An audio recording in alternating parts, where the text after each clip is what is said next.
Hi guys, ito si Jilly kararating lang guys. Sabado. Sabi ko sa kanya dito ka na matulog pag Sabado ng gabi para pag Linggo ng hapon balik ka na doon sa kwarto mo, doon sa kabila, doon kay ate ninig niya.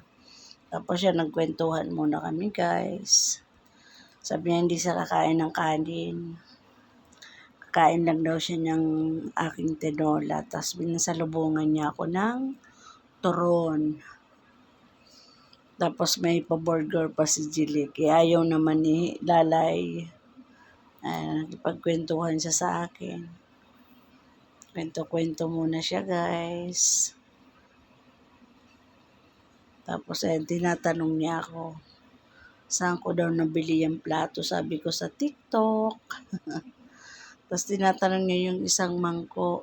Yung isa. Sabi ko galing yan sa Taguan. Linabas ko lang at sabi ko naglagay lang ako ng kaikikan sa lamesa. Ayun o, tinuturo niya yung mangko. Sabi ko galing yan sa platera. Kaya sabi ko naglagay lang akong kaikikan sa lamesa. Tatawa siya Nagkabili daw kasi siya ng unan sa Shopee. Buy one, take one. Tapos sabi niya wala pa daw siyang punda. Sabi ko kuha ka na lang dun sa taas.